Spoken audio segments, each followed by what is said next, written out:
Hello friends, welcome back to the true story on our channel Crime Chronicles US, where America's unsolved mysteries, vanished criminals, and chilling cases come alive. Every story is real, every detail matters, and the truth remains buried in the shadows. Don't forget to like, comment, share, and subscribe to stay updated with every mystery. There are stories that crash into the world like thunder, announced by sirens and headlines and flashing screens. And then, there are stories that begin almost invisibly, with the quiet birth of a child in a small town, where no one imagines that decades later, his name will echo through the halls of international law enforcement agencies. In the early months of 1981, in Curamani, Colombia, a boy named Wilver Villegas-Palomino was born into a landscape of dust roads, warm nights, distant mountains, and a country already wrestling with conflict older than him. At first, there was nothing extraordinary about his beginnings. Nothing written in the air to say that this infant would one day be spoken of in the same breath as global manhunts and multi-million-dollar rewards.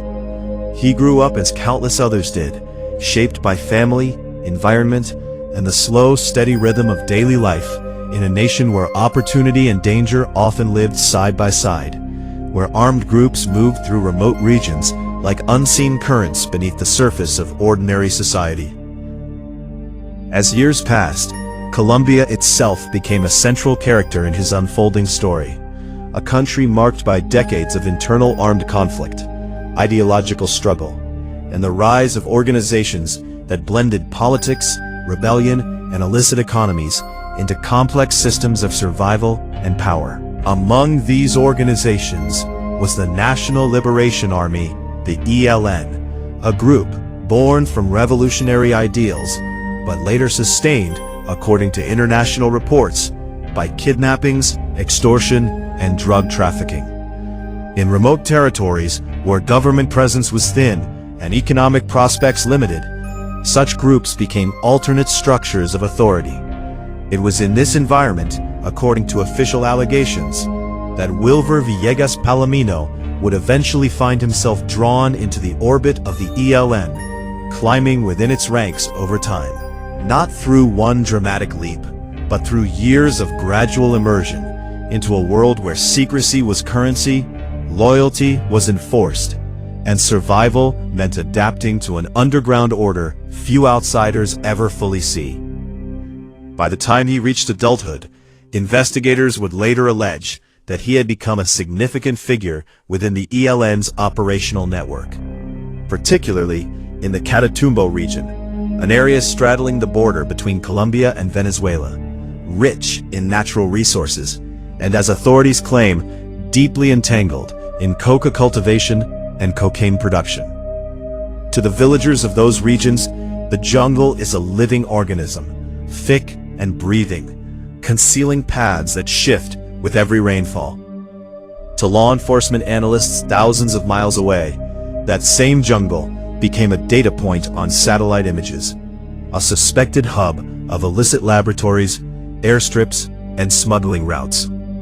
And within that dense green labyrinth, the name Wilver Villegas-Palomino, according to official reports, began appearing more frequently in intelligence briefings, intercepted communications, and investigative files.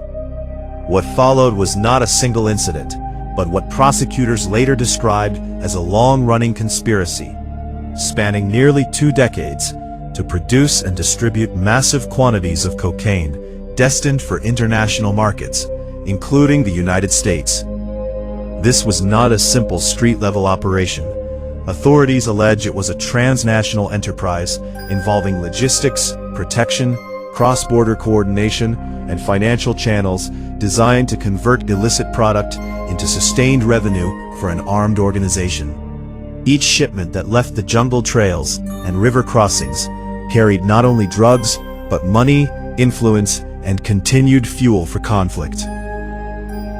Each successful transfer reinforced a system that blurred lines between ideological rebellion and organized crime, a hybrid structure that became one of the most difficult challenges for modern international law enforcement.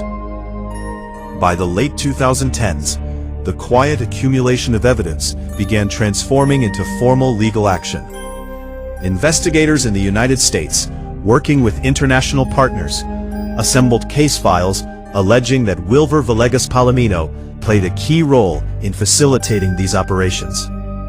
Surveillance reports, testimonies, financial records, and communications were analyzed in secure rooms, where analysts pieced together timelines and networks. This process, slow and meticulous, eventually culminated in a turning point. On February 13, 2020, a federal grand jury in the Southern District of Texas returned an indictment charging him with narco-terrorism conspiracy, international cocaine distribution conspiracy, and international cocaine distribution. In the language of the law, these words were precise and cold, but behind them lay years of investigative pursuit and the assertion that his actions had global consequences. Still, at this stage, his name was not yet familiar to the wider public. He remained, in effect, a shadow inside sealed court documents and internal agency reports. But shadows rarely stay hidden forever. In April 2023, that changed. The FBI publicly added Wilver Villegas-Palomino to its 10 most wanted fugitives list. With that announcement, his identity, photograph, physical description, and alleged crimes were broadcast worldwide. A reward of up to $5 million was offered for information leading to his arrest and conviction. The number was not chosen casually. It reflected the seriousness with which U.S. authorities approached his case. Authorities regarded the case and the strategic importance of capturing someone they alleged to be a senior operational figure in an international narco-terrorism network. From that moment on, his story moved from quiet intelligence circles into the public sphere. News outlets reported his addition to the list.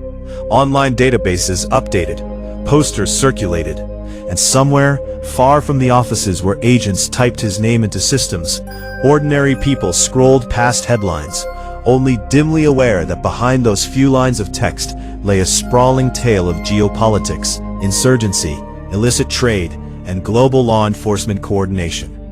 The man born in Kurumani in 1981 had become, at least in official records, one of the most wanted fugitives in the world. And as Part 1 closes, the story has not yet reached resolution. The pursuit is ongoing, the outcome unknown. The name remains on lists, in files, on screens glowing in dim operations rooms, where agents plan next steps. The listener is left at the edge of a continuing narrative, a moment suspended between past actions and future consequences, ready to move deeper into the maze. Now the story continues, flowing beyond the point where most headlines stop, beyond the moment a name is added to a list, into the long aftermath of pursuit. In official descriptions, Wilver Villegas-Palomino is identified as a Colombian national, Spanish-speaking, with dark hair and eyes, a solid build, a face now permanently tied to wanted posters and database entries. Yet behind those standard descriptors lies a far more complex reality. A man shaped by a country's history, drawn into a conflict older than himself, and alleged to have navigated a clandestine world, where power is measured in secrecy, networks, and influence rather than public recognition. Authorities allege that for years he remained out of reach, moving through regions where dense terrain, limited infrastructure, and sympathetic networks made detection extraordinarily difficult. In such places, information travels quietly by word of mouth. Loyalty is enforced through fear or ideology, and outsiders rarely ask questions. For investigators attempting to locate him, each tip required verification, each sighting needed corroboration, each piece of intelligence had to be weighed against the risk of misinformation. This is the unseen side of global manhunts. Not car chases or cinematic raids, but long stretches of uncertainty, analysis, and waiting. In parallel, diplomatic conversations unfold between governments. Intelligence agencies exchange data, and international task forces review patterns of movement, financial traces, and communication trails. It is a game of patience and probability. Meanwhile, communities in conflict zones continue their daily lives under the pressure of armed actors and economic hardship, rarely knowing how their local realities tie into the global war on narcotics and terrorism. This interconnection between the local and the international is what makes such cases so significant. The actions alleged in remote jungles or border towns ripple outward into global markets, public health crises, and national security agendas. As time passes, the legal presumption of innocence remains intact until a court delivers judgment. Yet the allegations continue to define the public narrative. In databases and bulletins, his status is listed as at large. In news reports, he is described as one of the most wanted men. In the communities affected by the conflict, he is part of a larger story of armed groups, contested territories, and generations shaped by violence and survival. And in the minds of those following the case from afar, he becomes a symbol of the hidden networks that move beneath the surface of the modern world. But every fugitive story carries an open question at its heart. Where does it end? Some end quietly, through negotiation or surrender. Some dissolve into rumor and uncertainty. For now, Wilver Villegas-Palomino remains, according to official records, a fugitive sought by international authorities. The reward remains posted. The investigation continues. The final chapter has not yet been written. And so, as this narrative reaches its closing breath, it leaves the listener not with certainty, but with awareness. Awareness that behind every name on a most wanted list is a vast chain of events, a fusion of personal choices, national histories, political struggles, and global consequences. This is not merely the story of one man. It is the story of how modern crime, conflict, and law enforcement intertwine across borders and decades. The jungle paths remain hidden.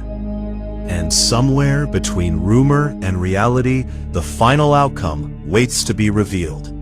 So friends, if you enjoyed this video, then don't forget to like, comment, share, and subscribe to Crime Chronicles US for more chilling, unsolved mysteries from across America.